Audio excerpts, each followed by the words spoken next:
Hi everyone, Zez from Zez Retro here. This is a new segment where I look through the local CRT listings in my area, give you my feedback, some thoughts, and I call it Tell Him He's Dreamin'.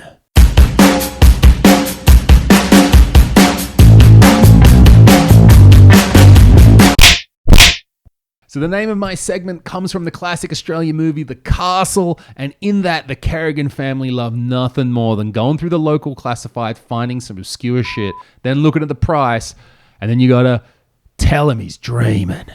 Dad, some guy's selling an overhead projector. Nah. Now hang on, Steve. What's he asking? $150. Tell him he's dreaming. Yeah. Even though I'm Australian, I live in the European country of Estonia. So a few things. We are in the tail end of the golden age of CRTs in Estonia. A year, especially 2 years ago, you could get Trinitrons for not much. They're available.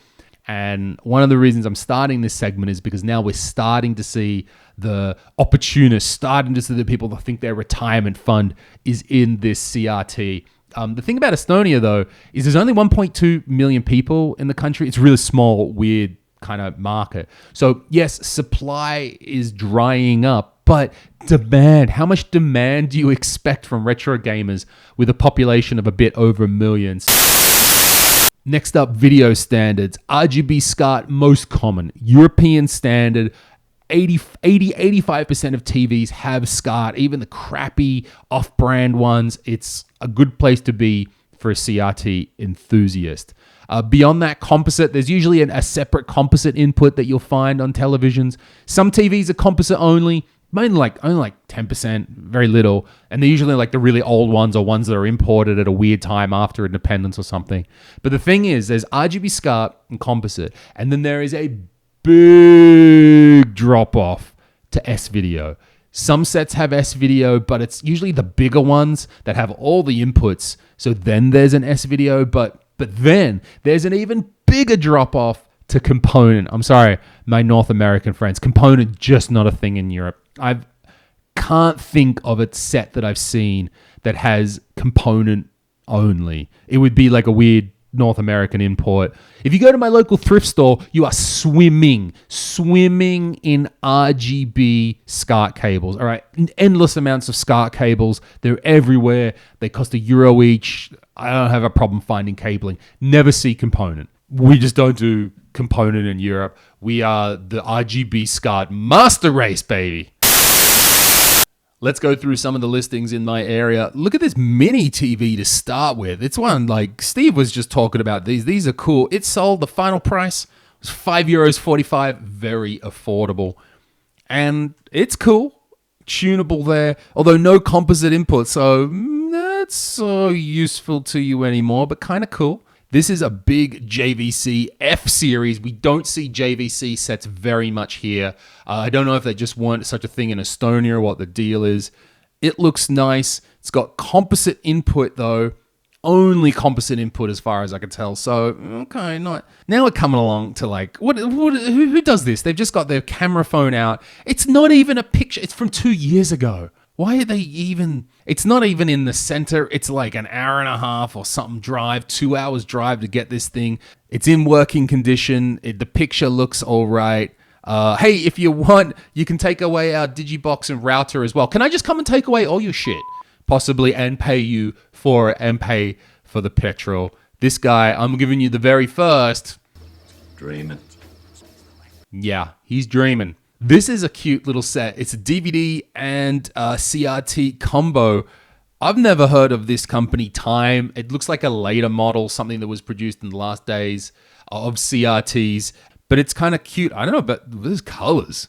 I don't know if that's correct. Green? Is that meant to be green? I want my bouncy DVD. Small little set, €15. Not a bad pickup if that's what you're in for. All right, we got the big boy here. Here's another Philips TV. It's 27 inches widescreen CRT. The auction ended. They wanted the grand total of €5 for it, and no one wanted it. I guess no one wanted to take it away. It looks big and glorious. Look at that thing. They've got it on a pallet. Maybe you got to use the boop, boop, boop forklift to take it away. No word on the inputs, though. Could be good. No.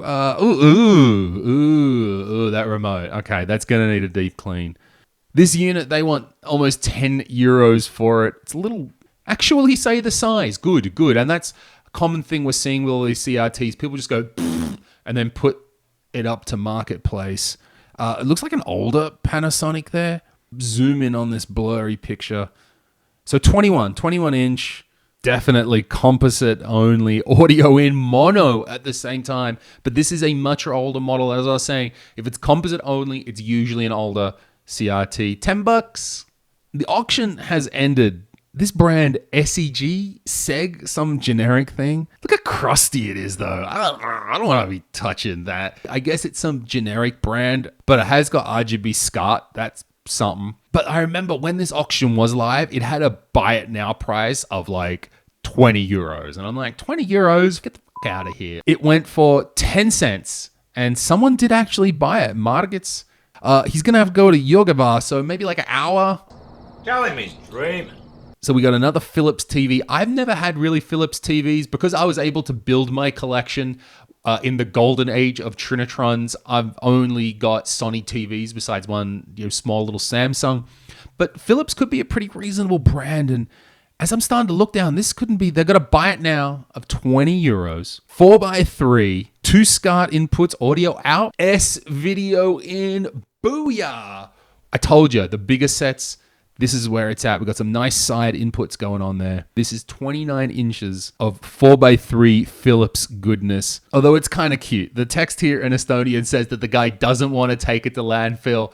He's still a bit nostalgic for it, doesn't use it. But if someone would like to use it, I think this is my deal of the week. Oh my God. Look at this one. So 30 inches, 29 inches, something like that. The blurriest camera phone picture that you can imagine. 75 euros. If you're going to charge 75 euros, which is like $100, more than 100, can you at least take a decent fucking photo? We switched it off years ago. We haven't switched it back on. It used to work. What are you going to do? Not for 75 bucks, mate. All right, this guy here, Parta, you get the second.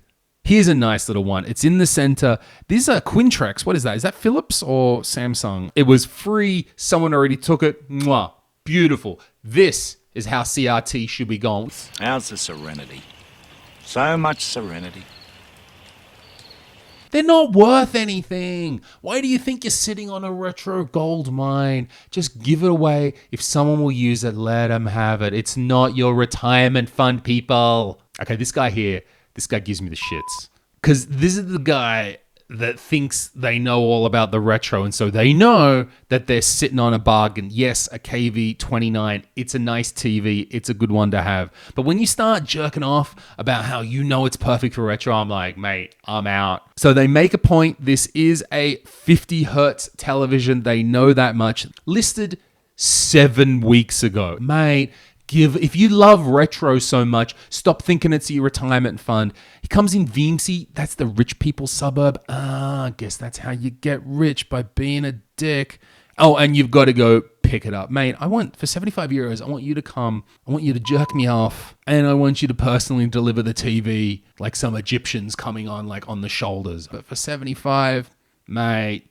Tell him he's dreaming. I like this last one. I like it with a caveat. This is the big 29-inch version Trinitron. I used to have one of these in the back of my car when my car burnt down. If you listen to the Cathode Ray podcast, you know that my car, it had engine problems, it had engine service. I got back, when I drove it back from engine service, it was on fire and the fire brigade had to come. And that also happened to be the day that I was taking TVs to my storage unit. This huge 29-incher melted. I have a 14-inch PVM, which survived but had water and smoke damage. So I'm really nostalgic for this. I have the 14-inch. I have two 20 inches of this. And I would love to have the 29-inch, but I don't have a car anymore, so I can't haul 50 kilograms of TV around. And even in 2 storage rooms, I don't have enough room. It's got the inputs off to the side there, so S-video composite looking good. This is the thing you have to watch out for with this model. You need to be very careful because 100 hertz. If you ever see 100 or 120, if you're in America, hertz sets, What that is it's basically doubling the frame rate. And the idea is that it would make video content much smoother. The problem is that it completely screws with retro video games, screws with 240p. It's not a Dreamin', it's all right for 30 euros, but not good for retro games. 50 hertz, this must be worth a lot. Finally, to round out the video, I have 2 honorable mentions. I suspect that he's Dreamin', but let's see. This is a television from the Soviet Union, and it's still coming in its box. This is a television that was produced in the Soviet Union. This means that it would be CCAM, because there's PAL, NTSC, and the third color coding is the one the French people made, because French need to be different with everything. And because apparently France had good diplomatic relations with the Soviet Union during those days, so Soviet Union adopted the CCAM color standard for their broadcasts. So it's kind of cool. It's got that big old speaker to the side. Check out the box. This is what's cool about a lot of this old Soviet Union stuff. There's often English writing on it. Some was supposed to be for export. So the Soviet Union did export some products. It wasn't completely closed, especially in the later days, in the last few years, maybe when the TVs were coming along. But also, I suspect what was happening is they put English on there to make the product look cool. In the Soviet Union, you couldn't just walk into a store and buy this stuff. They were only sold at very exclusive upper class stores that only like rich people or members of the high level of the Communist Party, or sometimes in the end foreigners, could come and buy stuff with. So that's why it would be English.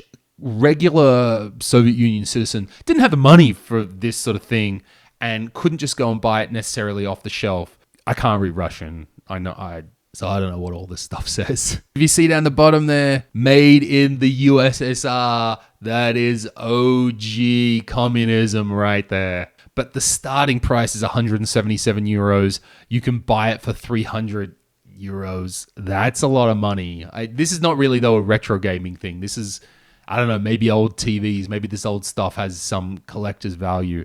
Finally, I'm going to round you. This dude is there's Dreamin' and then there's Dreamin', right? This is just a stock standard American Super Nintendo. And there's no controller, no cables, there's no Voltar mod. Nothing is special or unique. It's even a little bit faded. You can see the color. And the guy has a starting price of 190 euros, but he'll accept 300 euros. Out of the generosity of his heart. This bloke, there's nothing to it. It's just, it's got some kid's writing still on it. This guy earns the final. Tell him he's dreaming. Yeah. Okay, that's it.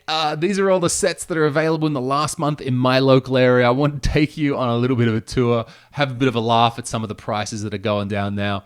If you want to know more about CRTs, and you're into this, follow the Cathode Ray Podcast. It's on my channel. It's on Zez Retro. I do it with Steve Nutter from Retro Tech USA. He is the shaman. He is the voodoo doctor of repairing CRTs, and we have a great chat. We talk about old tech. We talk about his work repairing TV. So follow the Cathode Ray Podcast.